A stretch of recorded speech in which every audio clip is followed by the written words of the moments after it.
राज्यपाल तथा कुलपती रमेश बैस यांनी आज विजय जनार्दन फुलारी यांची छत्रपती संभाजीनगर येथील डॉ.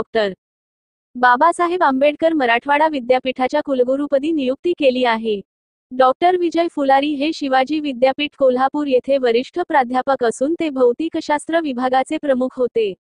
तर राज्यपालांनी नागपूर येथील सीपी अँड बेरार महाविद्यालयाचे प्राचार्य डॉ. मिलिंद अरविंद बारहाते यांची संत गाडगेबाबा अमरावती विद्यापीठाच्या कुलगुरुपदी नियुक्ती केली आहे. बाबासाहेब आंबेडकर मराठवाडा विद्यापीठाच्या कुलगुरुपदी डॉ. विजय जनार्दन फुलारी यांची नियुक्ती करण्यात आली आहे. राज्यपाल तथा कुलपती रमेश बैस यांनी मंगळवारी सायंकाळी ही नियुक्ती जाहीर केल्याची माहिती विद्यापीठाकडून देण्यात आली. विजय फुलारी हे कोल्हापूरच्या शिवाजी विद्यापीठात वरिष्ठ प्राध्यापक असून ते भौतिकशास्त्र विभागाचे प्रमुख होते. राज्यपालांनी नागपूर येथील सीपी अँड बेरार महाविद्यालयाचे प्राचार्य डॉ. मिलिंद अरविंद बारहाते यांची संत गाडगेबाबा अमरावती विद्यापीठाच्या कुलगुरुपदी नियुक्ती केली आहे.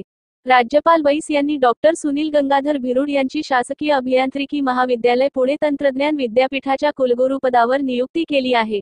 डॉ. भिरुड हे वीरमाता जिजाबाई तंत्रज्ञान संस्थेत संगणक अभियांत्रिकी व माहिती तंत्रज्ञान विभागात प्राध्यापक पदावर काम करीत आहेत.